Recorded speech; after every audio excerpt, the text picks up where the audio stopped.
Hey, sports fans, Athletics Chat 61. This is the epilogue.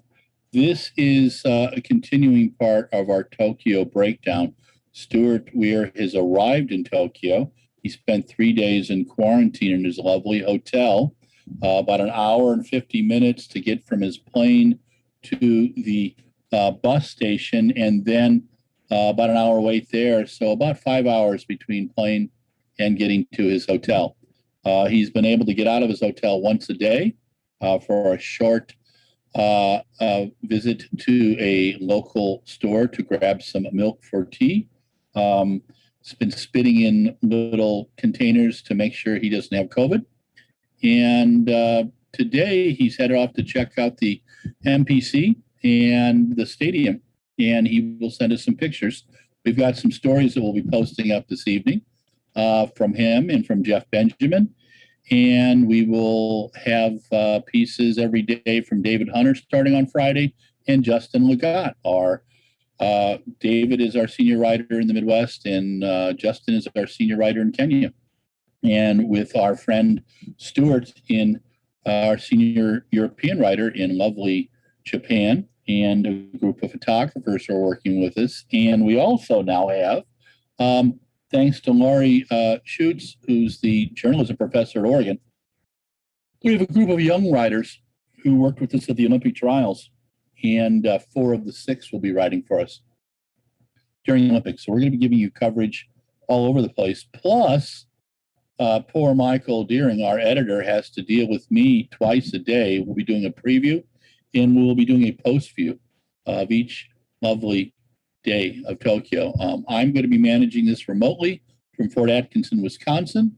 Michael is managing me from Indianapolis, Indiana, and Stuart will be in Tokyo, and our other people will be where they're at. So it's the global village, you folk guys, and it'll be fun.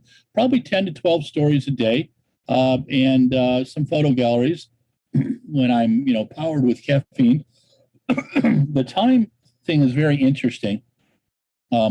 Most of the time I'll be watching things in Wisconsin from about 5 a.m. till about 8:30 a.m. in the morning. Then again in the evenings from about 7 p.m. till about 11.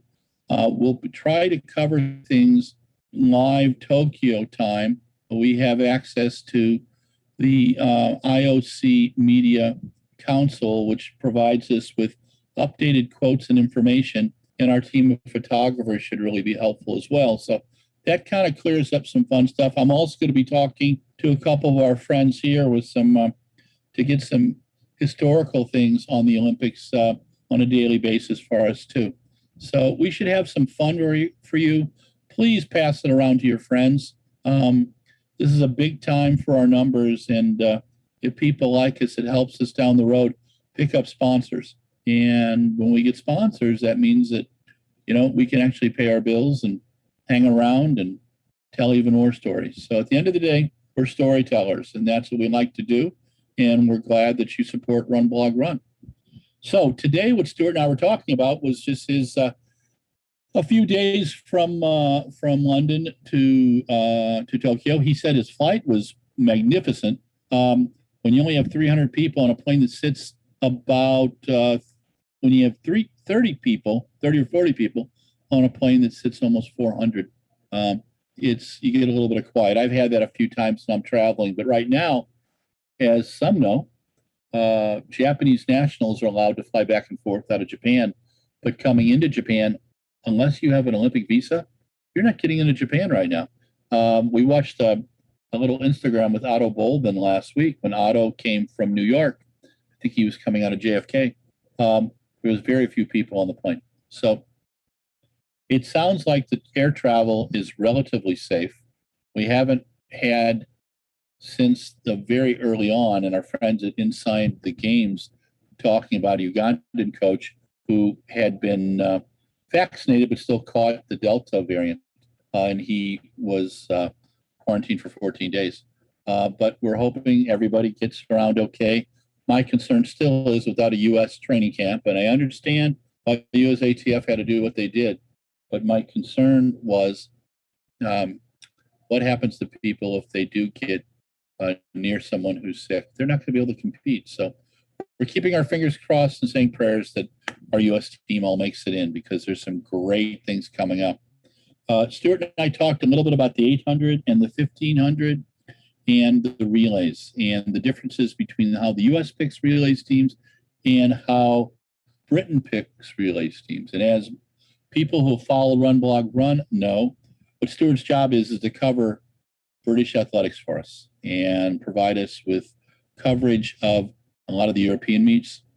In a normal year, I will be at those meets and seeing Stuart. But since 2020, just haven't been able to do that. My last real great season over there was 2019. I did the indoor season on the World Athletics Indoor Tour, which is a lot of fun. But then I had to call the season. But it's been a little crazy, and we'll keep our fingers crossed, and we hope things work out. But the Olympics is happening. It's going to be a lot of fun. It's going to be unlike any other Olympics you've ever seen. And there's just some kind of goofy things happening right now. The Norwegian handball team wore shorts instead of the kind of skimpy outfits, and they were apparently fined by the IOC. The American musician Pink is paying the fines. And then the German gymnastic team wore a leotard instead of the skimpy outfits, protesting the sexualization of women's sports. And we applaud them for that. We wish the IOC would know when to be imperious and when not to be.